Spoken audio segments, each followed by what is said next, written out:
7 raisons pour lesquelles tu ne changes pas. C'est ce que nous allons voir tout au long de cette vidéo.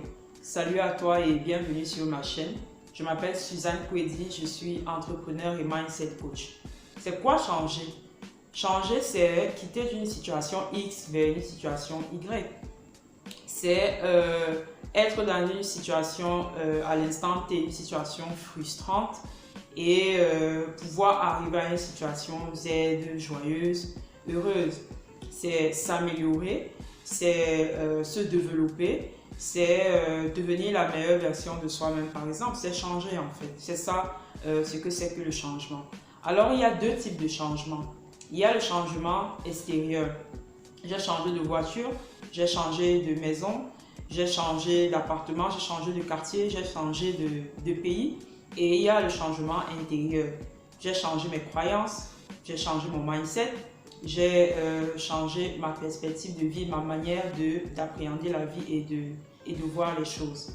Moi, je recommande fortement le changement intérieur, de se donner plus les moyens de changer d'abord à l'intérieur. Et c'est ce changement-là qui va se manifester à l'extérieur.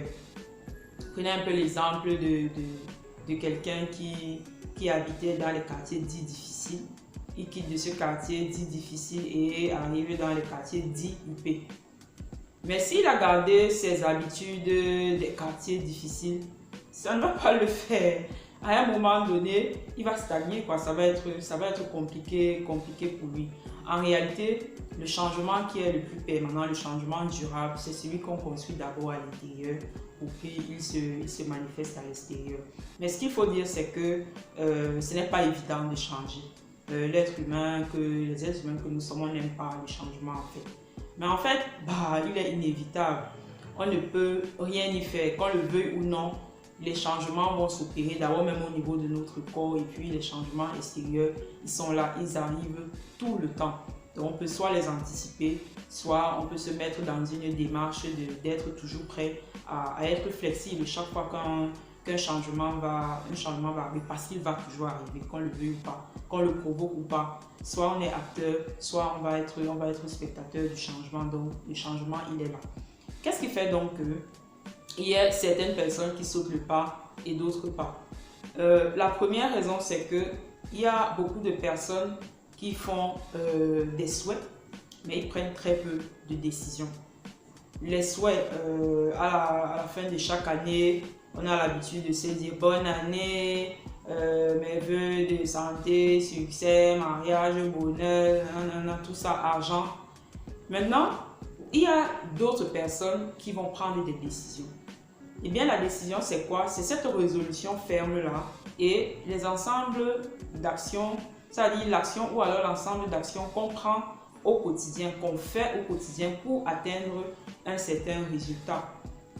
Et c'est ça, en fait, qui fait la différence. Donc ici, en fait, ce qu'il faut dire, c'est que il faut savoir qu'on est responsable de sa vie.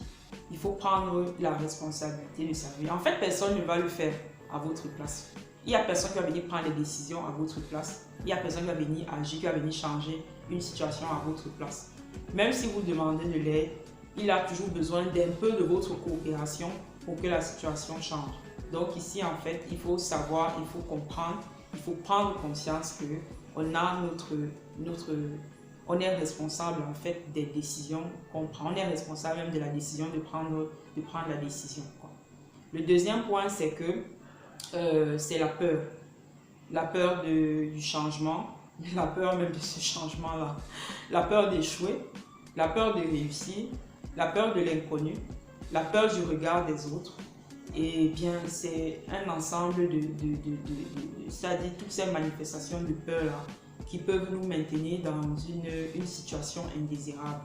Ce qu'il faut dire ici, c'est que quand on traduit la peur en anglais, ça veut dire fear. False evidence appear real. C'est-à-dire des fausses évidences qui apparaissent réelles. La peur, en réalité, c'est ce qu'on s'imagine dans la tête. Et chaque fois que on va faire quelque chose de nouveau, chaque fois qu'on va faire quelque chose de différent, on va toujours ressentir cette peur-là. La peur on ne peut pas faire disparaître la peur du tout de go. Et la seule solution qu'on peut apporter à la peur, c'est de passer à l'action. Il n'y a pas une autre formule magique. S'il y en a, vous allez peut-être me dire en commentaire. Quand on ressent la peur, on accepte qu'on ressent la peur, mais on passe quand même à l'action. On décide quand même de changer notre situation. Et quand très souvent on agit, on se rend compte que la peur, là, en fait, elle a disparu.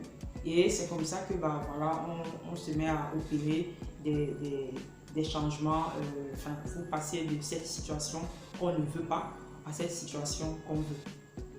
Un autre point important aussi, c'est la confusion. Je veux changer, mais je ne sais pas comment m'y prendre. Je veux changer, mais je ne sais pas par où commencer. En fait, dans ma tête, c'est flou. Dans ma tête, c'est pas clair.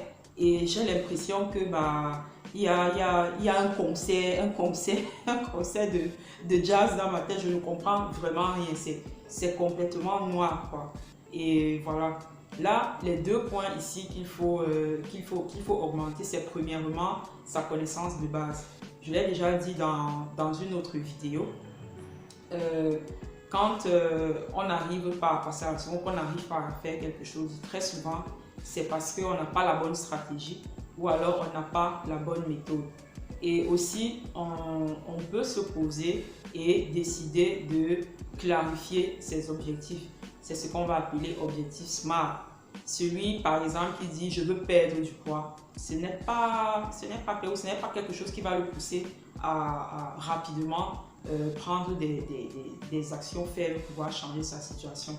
Mais celui qui dit « je veux perdre 5 kilos en 3 mois et je vais faire du sport, je vais changer mon alimentation, je vais par exemple devenir vegan ou alors je vais devenir végétarien ». Voilà. Ce sera beaucoup plus clair pour lui d'entrevoir la première étape, la deuxième, ensuite la troisième. Une autre chose, c'est que il y a certaines personnes qui n'ont pas envie de changer. Voilà, c'est comme ça. Il y a des personnes qui sont bornées, des personnes qui sont vraiment obstinées, quoi. Et voilà, ils font les mêmes choses, ils ont les mêmes résultats. Et ils pensent que c'est en continuant de faire les mêmes choses qu'un jour ils vont obtenir des résultats différents. Il faut faire la différence entre obstination et persévérance. Celui qui est persévérant, il est focus sur l'objectif qu'il veut atteindre. Il va chaque jour faire des actions, mener des actions pour qu'il arrive à son objectif. Et lorsqu'il se rend compte que la méthode qu'il emploie n'est pas la bonne, il change de méthode. Il est flexible par rapport à la stratégie, par rapport à la méthode, tant qu'il arrive au résultat. Celui qui est obstiné, pour lui, il fait les mêmes choses, il pense de la même façon, il marche avec les mêmes personnes et il s'attend à ce que demain les résultats seront différents. Ce n'est pas possible en fait. Ce n'est pas possible. Là, il faut que la personne arrive à un moment donné à être suffisamment honnête envers lui-même pour pouvoir changer. Ici, on ne change pas ce genre de personne. On prie pour lui, quoi. Et on essaye de mettre en place un environnement dans lequel il finira bien par se rendre compte que voilà, il faut qu'il arrive à changer sa méthode ou sa stratégie pour que les choses changent. Une autre chose, c'est que il y a des personnes qui disent que s'ils ne changent pas, c'est la faute des autres.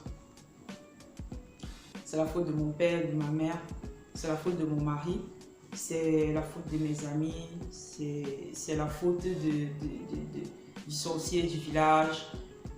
Voilà, c'est la faute des autres. Ce n'est jamais sa faute à lui.